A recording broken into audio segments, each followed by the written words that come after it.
All right, guys, 2026 class is about to start getting recruited June 15th of this year. That is set up by the NCAA. That's the day that they say that college coaches can start recruiting this class. So let's discuss, for a majority of you that are not going to necessarily be reached out to, like how you can get on the map, how you can start a communication thread with some of these coaches that you're interested in going to, and how you can kind of make yourself more known. So first and foremost is you have to make yourself known. And there are many ways to do that. Number one is going to be you've got to start posting things on social media that give some insight into who you are, how much time you spend doing this, any of your results, swing videos. I'd say this is the number one communication that coaches use prior to this June 15th date to really get to know players. And I have spoken to many college coaches that feel like they know the players that they're about to recruit because of social media, because of Instagram, because of YouTube. And so if you don't have that, I highly encourage you to set that up. That doesn't need to be something that is all consuming and takes up a lot of your time, but it definitely communicates a message. And the nice thing is you can really control the narrative of what you put on there. So if you go shoot a really poor round, you don't have to put that on there. But if you have some really good results and some really good swing videos, maybe from your coach, like I would totally put those on there because it communicates exactly what you would want to be communicating, which is I'm a good player, I have a good swing, I have good skills, I have good tournament results. And that is the first step in really someone knowing. If they don't know who you are, I promise you, they can't recruit you. Step two is going to be, creating a very solid and concise email that you can send to coaches, again, to let them know who you are. What should this email look like? It's going to need to include some interest in the school that you're talking to, so not doing something too generic, but like listing some facts or some things that would show that you actually know about their program. From there, it's going to be including some swing videos. If you have some access to some TrackMan data or some club data, that would be helpful. What your previous results have been over the past few months, even the last year. And then what is your upcoming schedule going to be?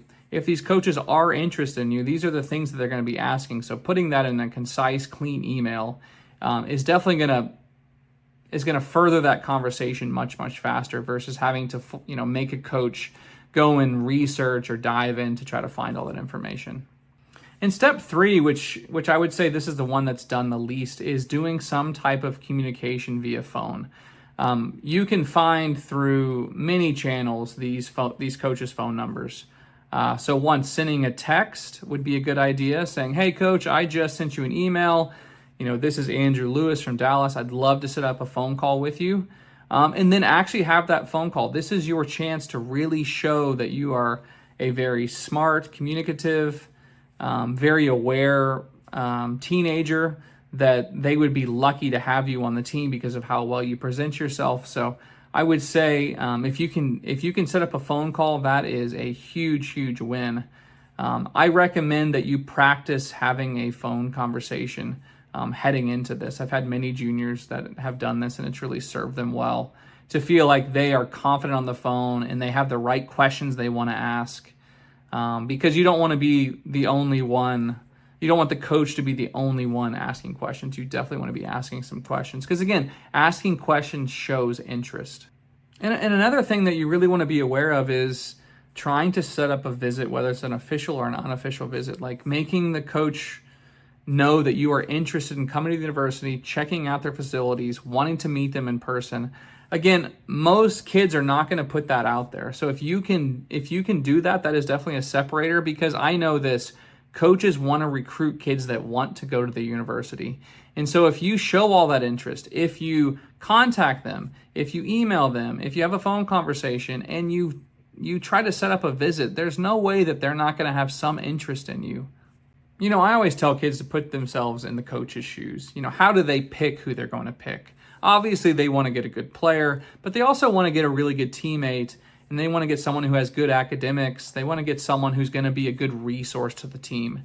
And so at the end of the day, if you can show those things, that you're a good player, that you care about people, that you're going to be a good teammate, that you're interested in that university, it's going to go a long way in this recruiting process. I have had kids who have gone to schools that has even been a stretch for where they've gone because they've done such a good job in the recruiting process. I can promise you this: if you're sitting back waiting to be recruited by a school, you're likely going to be sitting there twiddling your thumbs, because a majority of juniors have to put in some work for this to happen. So really take to heart the things that I listed. If you have any questions, please reach out. We can make this happen.